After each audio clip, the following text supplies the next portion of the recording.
আমি রেনুমা তাসনিম শিফা, principal architect. আমার প্র্যাকটিসের নাম পার্টি স্টুডিও। খাওসান নামটা খুব ইন্টারেস্টিং। অনেকেই হয়তো জানবে যে খাওসান থাইল্যান্ডের খুব ফেমাস একটা ফুড স্ট্রিটের নাম।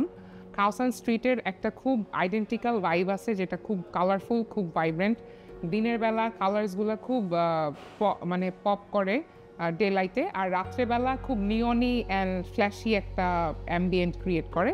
সেই জিনিসটা তখন আমরা কিভাবে ইন্টেরিয়ারে ট্রান্সলেট করতে পারি, এটাই আমার টার্গেট ছিল। খাওসানের সবচেয়ে ইন্টারেস্টিং পার্ট যেটা হচ্ছে কত ফাস্টেস্ট এই সাইটটাকে কমপ্লিট করবে, অ্যান্ড এটা একটা গুড প্র্যাকটিস আমার কাছে মনে হয়, কারণ টাইম সলভেন্সিটার একটা প্রয়োজনীয়তা আছে। খাওসান ধানমন্ডি একদম প্রথম ব্রাঞ্চ। সেই সময় আমাদের হাতে আসলে জাস্ট একটা ব্র্যান্ডিং, আর ওই ব্র্যান্ডিংয়ের কালার প্যালেটটা ছিল।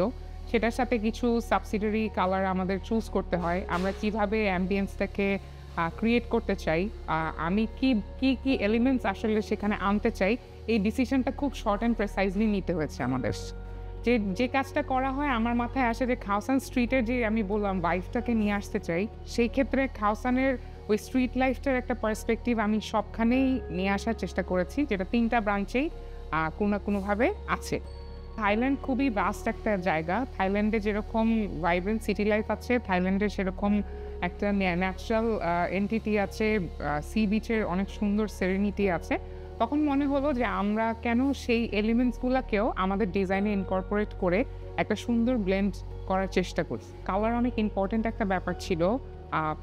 আমাদের চোখের যখন আমরা কোথাও যাই, আমাদের সাইকোলজিক্যালি আমাদের অনেক এলিমেন্টস থাকলে চোখ কিছু জায়গায় রেস্টও খুঁজে।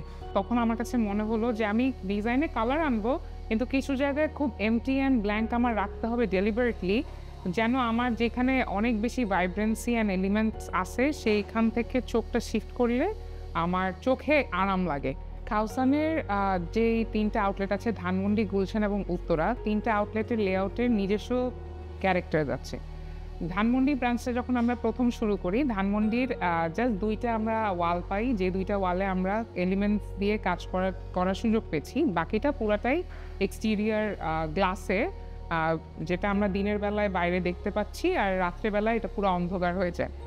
আর গুলশানের ক্ষেত্রে আবার সেটা একটা পুরনো বিল্ডিং হওয়াতে গুলশানে আমরা অত বড় ওপেনিংস পাইনি, কিন্তু গুলশানে আবার আমাদের কিছু রুমসের সেগ্রিগেশন পেয়েছি, যেখানে আমরা ডিফারেন্টলি কিছু প্রাইভেট জোন ক্রিয়েট করার চেষ্টা করেছি, বা ওই যেই সেগ্রিগেশনটা পেয়েছি naturally, given the building is quite old, আমাদের ভাঙারও সুযোগ হয়নি, সেখানে আমরা ডিফারেন্ট অ্যাম্বিয়েন্স ক্রিয়েট করার চেষ্টা করেছি, যেন এক একটা স্পেস এক একটা ডিফারেন্ট ডেফিনেশন ক্রিয়েট করে। উত্তরার ক্ষেত্রে আবার যেটা হয় যে আপনি যখন উত্তরাতে ঢুকবেন, তখন উত্তরা পুরাটাই একটা, আপনি ঢুকলে পুরাটাই একটা এক নজরে দেখতে পারবেন, যদি পসিবল হয়। সেই ক্ষেত্রে আমাদের আবার ডিফারেন্ট ভিজুয়াল ব্যারিয়ার্স ক্রিয়েট করে স্ক্রিনিং নিয়ে এসে ওইখানের ওই ডিভিশনগুলো ক্রিয়েট করা, অ্যান্ড ওই স্যাগ্রিগেশনটা স্পেস ম্যানেজমেন্ট করার জন্য আমাদের ওইভাবে করে ডিজাইন করতে হয়। অ্যান্ড এলিফ্যান্ট যেহেতু খাওসানের লোগোতেই আছে, ওদের ওটা লুকস লাইক অ্যান এলিফ্যান্টের ট্রাঙ্ক। এলিফ্যান্ট জিনিসটা আমরা প্রত্যেকটা আউটলেটেই খুব প্রমিনেন্টলি রাখার চেষ্টা করেছি। খাওসান স্ট্রিটের কিছু নিজস্ব এলিমেন্ট আছে, যেটা খাওসানের কালচারের সাথে, এই থাইল্যান্ডের কালচারের সাথে যায়। সেটা হচ্ছে পুরনো দরজা জানলা আছে, অনেক পুরনো বিল্ডিংস আছে, কিছু হাফ শাটার্স আছে যেগুলা দোকান বন্ধ করার ক্ষেত্রে ইউজ করা হয়, পুরনো পোস্টার্স লাগানো থাকে। আমরা এইসব এলিমেন্টসকে ডিফারেন্টলি কিউরেট করে প্রত্যেকটা ব্রাঞ্চে নিজস্ব স্টাইলে ওইখানকার জন্য যেটা সামঞ্জস্য সেভাবে করে ইনকর্পোরেট করার চেষ্টা করেছি। খাওসান স্ট্রিটের একটা বিউটিফুল পার্সপেক্টিভ আছে, সেই পার্সপেক্টিভটাকে প্রত্যেক ব্রাঞ্চে কোনো না কোনোভাবে ইনকর্পোরেট করা। আমরা প্রথম ব্রাঞ্চে সেটাকে হাতে ইলাস্ট্রেট করা, হাতে হ্যান্ড পেইন্ট করানো। সেকেন্ডটাতে আমরা খুব সুন্দর করে সেটাকে ইলাস্ট্রেটিভলি নিয়ে আসা, যেন প্রত্যেকটা জায়গায় বসলে মনে হয় যে আপনি এই পার্সপেক্টিভটার সাথে নিজে মিশে যাচ্ছেন, ওই পার্সপেক্টিভটাতে বসে খাওসান স্ট্রিটে বসে খাচ্ছেন। ফার্নিচার্সের ক্ষেত্রে আমরা যেটা করেছি সেটা হচ্ছে যে প্রত্যেকটা জিনিস আমরা নিজেরা ডিজাইন করার চেষ্টা করেছি। আমার কাছে মনে হয় যে কোনো ব্র্যান্ডের একটা নিজস্ব ক্যারেক্টার, নিজস্ব আইডেন্টিটি থাকা প্রয়োজন। প্রত্যেকটা টেবিল, প্রত্যেকটা চেয়ার নিজেরা ডিজাইন করে, লাইটিংয়ের যে কেসগুলো আছে সেগুলোও আমরা নিজেরা কাস্টমাইজলি ডিজাইন করে খাওসানে ইনকর্পোরেট করা হয়েছে। কিন্তু গুলশান আর উত্তরা ব্রাঞ্চে আমরা চেষ্টা করেছি যে একদম প্রমিনেন্ট একটা আইডেন্টিক্যাল এলিমেন্ট, যেটা হচ্ছে একটা টুকটুক, থাইল্যান্ডের অনেক ফেমাস একটা ভেহিকেল, সেটাকে কোনো না কোনোভাবে আমরা স্পেসে প্লেস করা, যেন মানুষ আসলে ওই জিনিসটাতে বসে, ওই যে খাওসান স্ট্রিটে টুকটুক চলে, ওইখান থেকে একটা টুকটুকে ওনারা নিজেরা বসে বের হয়ে আসতে পারছে, এই যে একটা মজার ইমাজিনেশনাল একটা সিচুয়েশন, এটা এক্সপিরিয়েন্স করতে পারে। গ্রিন অনেক প্রমিনেন্ট একটা ক্যারেক্টার থাইল্যান্ডের।